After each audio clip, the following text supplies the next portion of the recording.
We are on the cusp of a major social change. Do you feel it? Even if you don't, make no mistake, change is coming, and it is going to be unforgettable. I'm your host, Dr. Sarah Hart, and here on Prime Spark, where we work with and on behalf of women over 55, I want to help you find that spark that will ignite your way forward, reflect your gifts to the world, and illuminate your path through this next stage of life. Through these podcast conversations, I hope to inspire you to see how you can make a significant contribution to some of the gnarly problems that are facing us right now. Join me, and together let's discover our prime spark. Hi, and welcome to Prime Spark. I'm Sarah Hart, and I'm so happy you're here with us.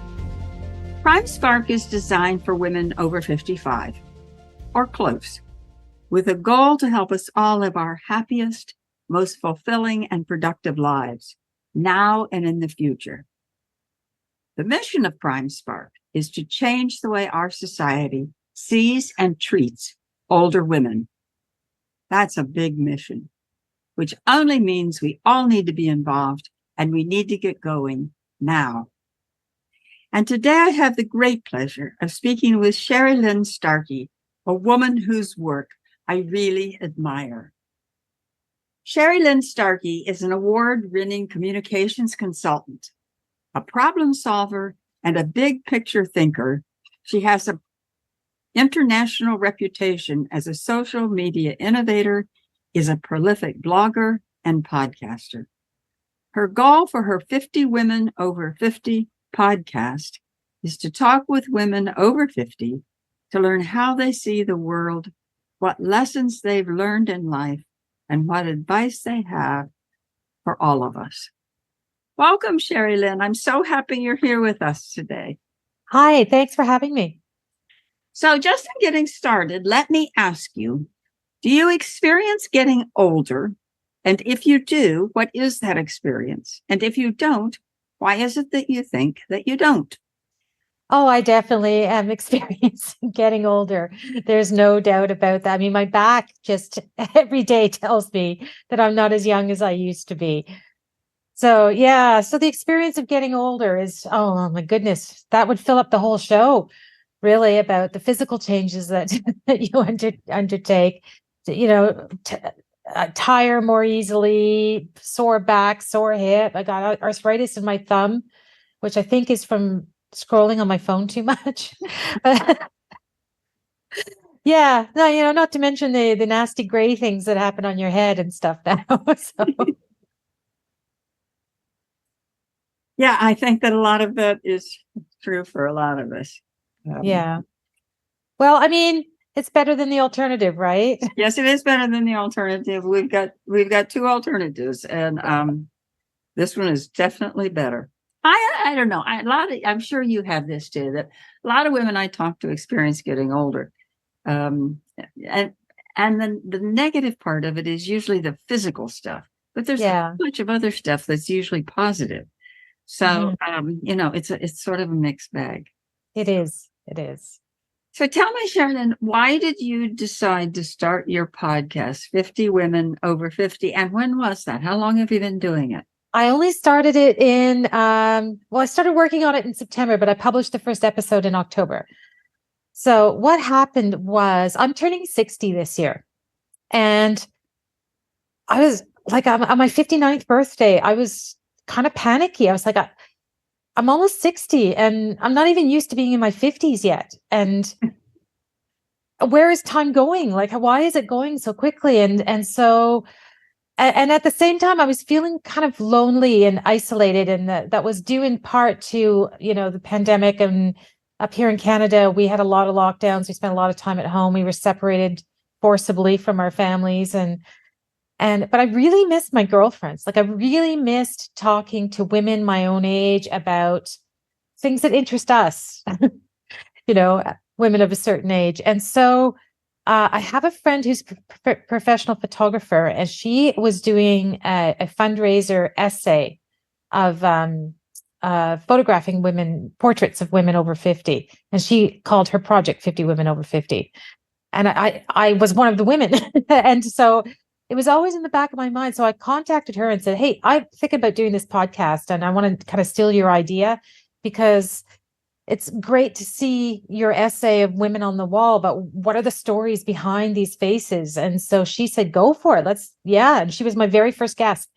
And so my goal is to interview these 50 women before I turn 60. So far I've done 34. And I think I might just get under the wire there for my birthday at the end of August. So at the end of August, so you've got June, July, and you got 3 months. Yeah. Oh, yes, yeah, yes. you can do that. Yeah, you can. Yeah. That's exciting, Sherrilynne.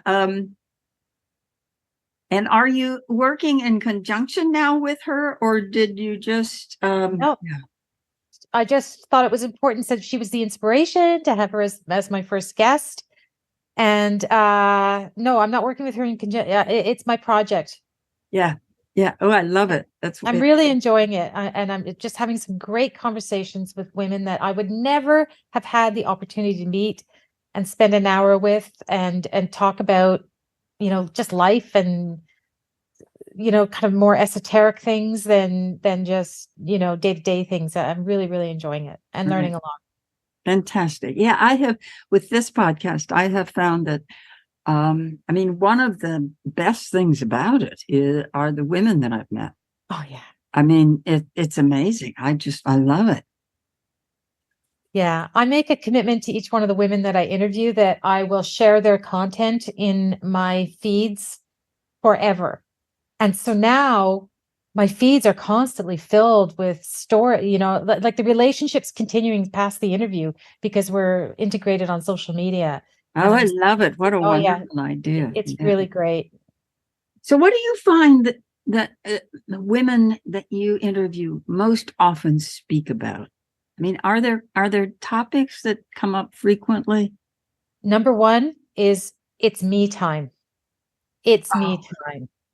I've done it all, right? I've had all the responsibility. I've raised my children. I've had the career, whatever they've done in life, they've done. And now they want to kind of take on life on their own terms and do what they want to do with their whatever time they have left. And what often does that turn out to be? Is it just all over the board, or? Travel features highly, for sure. Of the 34 people I've interviewed, only 2 want to retire. The rest all want to keep working or contributing or creating or, somehow staying engaged in the world of work in some way. So I was kind of surprised by that. But when I thought about it, I thought, well, yeah, of course, because women never do retire, did they? Since the dawn of time, men retire, women keep working. So so I guess I shouldn't have been surprised by that. But yeah, nobody really is looking forward to retirement, or only a couple were. Well, you're not. No, I'm not. And I'm not, and I'm a lot older than you are, and I have no desire to retire. I have people frequently say, Sarah, when are you going to retire? And I say, I don't want to retire. If I retired, I'd sort of at least surreptitiously keep doing what I'm doing because I'd love to do it. Why would I quit doing it? What would I do? This is what I want to do. This is exactly how I feel. I feel like because 60 is approaching and, most women do retire around their 60th birthday. Not most women, but you think of retirement around the age of 60. So I am thinking a lot about, if I were to retire, what would that look like? But I can't see it. I can't envision my life in full retirement. That's interesting, Sherrilynne, because I can't either. And every once in a while, especially first thing in the morning, I'm tired and I think, maybe I'll just retire. And then I think, what would I do? The only thing I would want to do is, I think, to get up and come to my office and do this. This is what I want to do. So I don't know. It's most of the women that you have spoken with, you say only a couple have retired. Have most of them been women who have been working most of their adult lives in addition to the home? 100% of them are.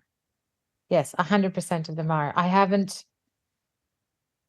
like, are there any such thing as homemakers anymore? Like, I don't think they're this, I don't think this person exists in our demographic anyway, and younger. Like my mom's generation, definitely we had stay-at-home moms, but even, you know, women that choose to stay home when their children are young, they still get out to work when the kids get a bit older and stuff. So yeah, no, I haven't had a single person that's not a working person. But Interesting. they're not all white collar professionals though. Like I've taught, like a woman is a house decorator. Another woman is involved with boarding dogs and things like that. She's running her own business that way. So yes, so they're not all like office clerical or professionals, although most Right. of them are.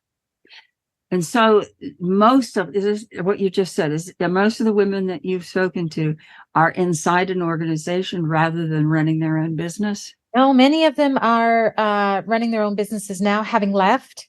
Yes, yes. When I say that they're not retiring, they're still working, but they're changing how they work. So, kind of taking the reins themselves, or changing, moving from a staff position to a consulting role, that kind of thing. And so they can work less or work from anywhere. A lot of people, it's kind of weird. I think I've had like 6 or 7 of them have said they want to go and live in Portugal and work from there. I was like, I don't know what the big draw in Portugal is, but That's really interesting because so many of the women I talk to want to go to Costa Rica. So your women want to go to Portugal and mine want to go to, what is that? What are some of their main concerns? so concerns. Let me just think about this. What we talk about is the transition mostly. I guess that's the concern, that the transition to being, how did I get this old all of a sudden, kind of thing. And and as you said at the top of the call, there's a lot of benefits to it. And we do talk about all the independence and the room for creativity in your life, and taking more control of your life. But there are other health concerns. I've interviewed a couple of cancer survivors that, having gone through that process, a 5-year process. One lady had cancer, took her 5 years to get clear, and that changed her profoundly. And I've interviewed a couple of women that have undergone kind of extreme menopausal symptoms, where they were extremely unwell from perimenopause, like mid-40s into the mid-50s, and that really gave them, kind of stopped them in their tracks from doing life. They couldn't cope with life because all these, the headaches and the mood swings and the night sweats. And yeah, I mean, that is one thing that you can't fight nature on, right? I was reading the most interesting thing, and where was that?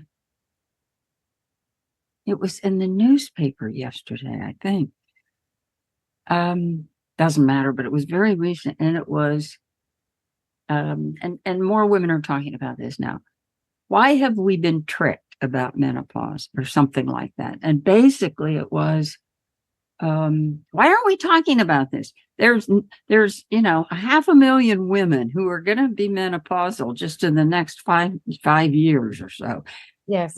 And it is still a topic we're not allowed to talk about. Yes, yes, yes. And this is crazy. I mean, women are born, they go through puberty and start periods. Oftentimes they have babies. Then they go through perimenopause and menopause. That's a woman's life. Yes. And so we can talk about everything up to that point, but we can't talk about that. Yeah, episode 2, I spoke to a woman that's an expert in treating people with menopause, and Dinah Vink, her name is. And what the gist of that conversation is that there's a shame because women don't want to admit they're getting older. Women don't want to talk about it, these symptoms that are coming on, because it's an admission to themselves that they're getting older. There's kind of a whole sex thing there too, where you're admitting to yourself that you're leaving your fruitful, well, I don't want to say fruitful, but your the bloom of youth, and transitioning to a different stage of life, and you may not be as attractive or sexually confident going forward. So it's complicated. It's complicated the way women feel about it themselves, which is why there is so little conversation about it, because we're not prepared to talk about it.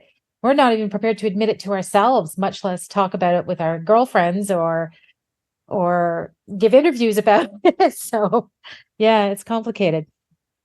It's interesting. When I first started Prime Spark, there were a handful of times when I would be talking about it to women and they get really upset. And 2 times women got really angry at me, and I didn't know why they were so angry. I mean, I didn't think I had been rude. I mean, I didn't know why they were angry. And finally, one of them said, Sarah, I don't want to think about getting older. Yes, that's right. Okay. Now I'm much more prepared for that reaction, but I wasn't then. Yeah. And still though, it would be useful to have more conversations about perimenopause, because when I was first experiencing those symptoms, I hadn't even heard that term. I didn't even know that there was a run up to it. I just kind of thought you hit an age and your period stopped and that was it. Like, I mean, I remember my mom and my aunts having hot flashes and stuff, but I did not know it was a 7 to 10 year process that this happens over. And yeah, it would have been useful to know that when I was 44. It would have been useful to know that. I remember I was just last week talking to the woman on my podcast, and I remember that when I first started in menopause, I didn't know what was happening. I mean, I knew about it, sort of, but I wasn't at all prepared for it. So I didn't know what was happening. And I said to a friend of mine, "Oh, I'm tired, and I'm so moody, and I can't think, and I don't know what's wrong with me." She said, "I think you're going into menopause." And I was just, what? And it shouldn't come as a shock. I mean, I find it really, really interesting. And I hope that we are starting to make some inroads on that. And I think we are. I think we are too. I think we're beginning to. So what are some of the hopes that the women you speak to have when they think of the future? I mean, women in their 50s now can assume if they stay healthy, they'll live for a good 30, probably 40 years. Mm-hmm. And so what are some of the hopes that they have? So I would say almost without exception, I ask every woman, what are you most hopeful about? And I leave it kind of broad on purpose, because I want you to interpret that question the way you want to interpret it, maybe in the context of your own personal life, or your context in the context of the world and as we know it. And so I kind of get extreme answers, either end of the extreme on those answers. But almost without exception, people are very hopeful for the younger generation that's coming up. They feel that the younger generation is so much nicer and more open and more willing to accept others, and so less selfish. And so I guess it's kind of us Gen X is sitting back and saying, hey, didn't we do a good job raising these kids?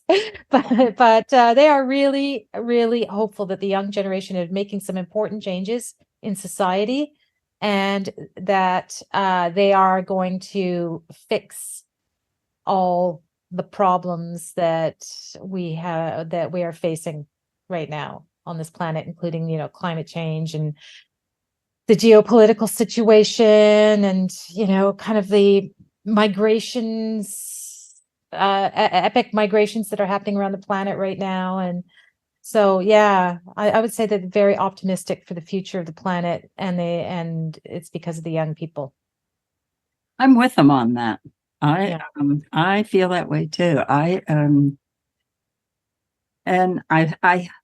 what in my skeptical moments, which I don't have very many of, actually, I'm sort of a Pollyanna, but I hope that we don't spoil them before they get to the point of really being able to start doing some serious work in the world, because they're much more open.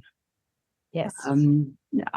They just, so many of them don't seem to have the sort of ingrained biases that so many of us grew up with, that much as you want to deny them, they're down there. You grew up with them, and these kids don't seem to have those, and that's really very hopeful to me. Yes, and I like, for me, in particular, the situation with migration. Like, humans have migrated around this planet since we stood up on our hind legs, and we can't stop it from happening. And we shouldn't try to stop it from happening, because this is humanity. This is what we are. We move around and we're social. So we want to include people, people want what we have. And so people are going to come. And, personally, I feel that, my family got here 5 generations ago. And that's a hiccup, in the context of time. And we have no right to say more people can't come here. We should be inviting them to come in, because it's only going to help society overall by having a fully open country, a fully open world, really. Yeah, I don't think we have a choice. I mean, actually, I mean, I don't know anybody in your country wanted to build walls, but in our country, people wanted to build walls. We won't go into that, but they did. And, but you can't stop people. I mean, you're right. I mean, I was thinking about that for some reason. I was thinking about that this morning. And I had a sense of almost like an anthill. I mean, people are just moving everywhere. Yes. And I think they always did, but we didn't know so much about it because we didn't have the internet to have all the news and the pictures. But people are just moving, and that's gonna keep happening. Yes. Yeah, and we can try to stop it and be miserable, or we can figure out how are we gonna make this work really well for everybody and try to make it happen well. So I think the younger generation is less selfish and more willing to share, and that will be the crux of the matter, I think. Yeah, I hope you're right. I think that I agree with that, and I hope that's right. So, Sherrilynne, tell me of all the things you've done. You've done a lot of things. What 3 things in your life are you proudest of? Well, I have 2 daughters. One's a nurse and one's a teacher, and I'm incredibly proud of them, and the lives that they lead and the professions that they've chosen, and and they're both very, very good at what they do. And so I'm incredibly proud to say that I have birthed them and raised them and sent them out into the world, and they're doing good every single day. So I'm kind of, my goodness, proud. Pride's one of the deadly sins, right? Well, it depends. If we could use a different word. Okay. I think we celebrate. What 3 things about that you've done you celebrate? Well, running my own business. I am I didn't think, my husband was telling me for years, you should do this for yourself. And I was like, no, I could never do this for myself, blah, blah, blah. And he was right. And I was wrong. And my life has become immeasurably happier since I've started working for myself and took control over my own income and my own future. And so I'm very proud of the business that I have built. Another thing that I'm proud of, and it's, it's very core really, is that I had made a very bad marriage. My first marriage was I was barely out of my teens. I was only 20. And I had 2 children by the time I was 22. Oh my goodness. And he dumped me. And I was on my own without a proverbial pot to what in. And I was working part-time at a retail store and trying to do this parent thing with these 2 toddlers. I lived in a 1-bedroom apartment above a bar. Like, it was bleak. I'm not gonna lie, it was bleak. And I just had an epiphany one day where I was just like, sat myself down and said, Sherrilynne, you have screwed up. You got yourself into this mess, and nobody's going to get you out of it except for yourself. So you need to figure this out. And that day, I started making plans about how I was going to lift my family out of this situation. And it wasn't easy. And I didn't do it alone. I had help from my parents, my sisters, but I turned it around. I went back to school. I got a diploma in public relations. I was the only one from my class of 91 to walk straight into a job because there was a big recession going on at the time. And I've never not worked since that day. And I know that I'm very privileged to be able to say that, but I was able to make a living wage and raise my children and not worry consistently about whether I had grocery money and the electricity bill. Like, I'm very proud that I was able to take that very, very bleak situation and turn it into something positive. Good for you, Sherrilynne. That is quite an achievement. And yeah, okay, so you got some help, but we all get help along the way from someone, in one way or another. And to realize I'm going to have to do this, this is up to me. I'm going to have to do this. Yeah. That was also a wonderful thing for your girls to watch you do. Yes. Although I think that it was probably has something to do with where they've gone professionally in their lives. Because one thing that, if we're going to talk about things we're celebrating, let's talk about regrets too. And one thing I regret is my workaholic tendencies. So I work a lot all the time. And I thought I was setting a good example for my kids to say, work hard and you can achieve and you can get whatever you want out of life if you're willing to put the work in. But what they took away was, I want a job where I don't have to work that hard.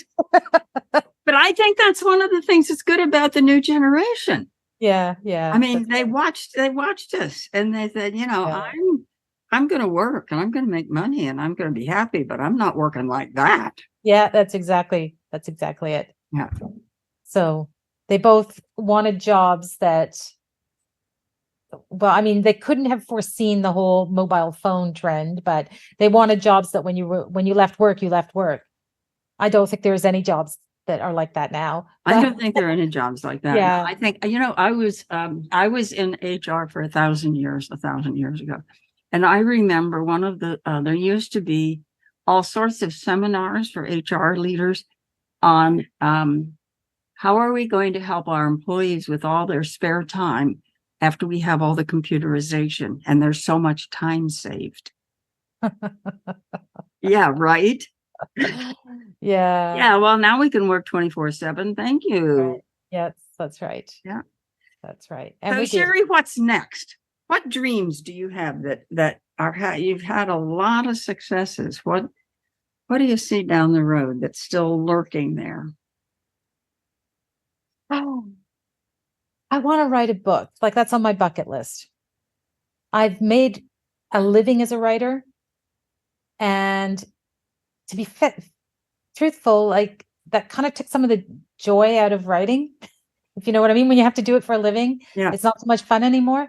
But I've always, like, even as a teenager, I always dreamt of writing a book someday. And although I've written 1,000-page reports, I've never done like a real kind of narrative storytelling long form thing. So I feel like that's a dream that I hold, is to still write the book. And I'm kind of thinking my book is going to be called 50 Women Over 50, because I think it's going to be about all these women that I've met through the podcast. So fun. Well, do it. Yeah. Do it. Yeah. That would make a wonderful book. And so would well, maybe you can combine it, a story of your life, because it is so hopeful for women who find themselves in such difficult situations. And so many women do. Yes. Yeah. I have interviewed a few women that have been through nasty divorces and separations from children and stuff. And yeah, it isn't easy being a woman in today's, well, at any time, because, you know, the patriarchy and all that. But yeah, it's not easy sometimes. And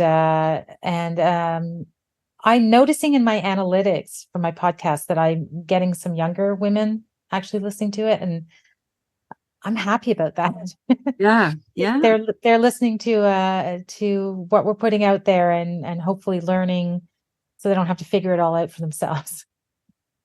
Well, one of the things I think that a lot of the people in my and I'm not sure we're in the same generation, but I'll say our generation need to learn is being kind to other women. And I say that because when I was growing up, there were no teams for girls to be on. Mm-hmm. I mean, in gym class, every once in a while we were on a team, but I mean, there weren't any varsity school teams. So we didn't learn what it's like to play in teams. And I think that little boys, for all the awful stuff they may learn, do learn how to work with other little boys in a way that little girls don't learn. Now, I hope that's changing, because there are more sports, and I think that there are other ways to do it, but I think that's one of the ways. So I think that anything that any of us can do to help mentor younger women and to be kinder to each other and help them be kinder to each other is a big gift. Always saying that to some of the young women that I mentor, and you know, also that have worked for me and stuff over the years, is that we can all win. Right. We can all win. We are all winners. We don't have to have any losers. We can all do it together and win together. And I'm hoping, well, like I know that the younger women coming up get it. Good. Good. Well, Sherry, this has been delightful. So tell me, if somebody wants to get in touch with you and find out more about 50 Women Over 50, how can they find you?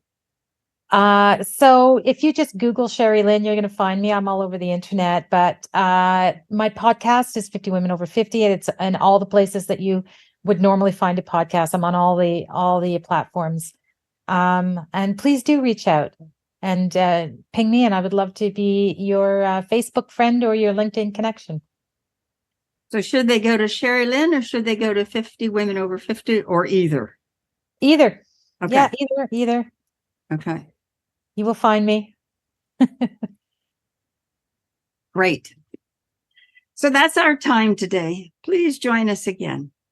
You can find our Prime Spark podcast on every popular outlet. Find out more about Prime Spark at www.primesparkwomen.com. Thank you so much to my guest, Sherrilynne Starkie. This has been delightful. And don't forget, you can find her at Sherrilynne or 50 Women Over 50. She's, as she says, all over the internet, and you can find her. So look her up. Thank you for being with us. Take care, spread tolerance and love. Bye-bye. Thanks for listening. If you enjoyed today's episode and would like to stay updated, you can head over to my website, primesparkwomen.com, and get my free Spark Guide, 7 questions to ignite your spark, to help you discover your own spark. See you in the next episode.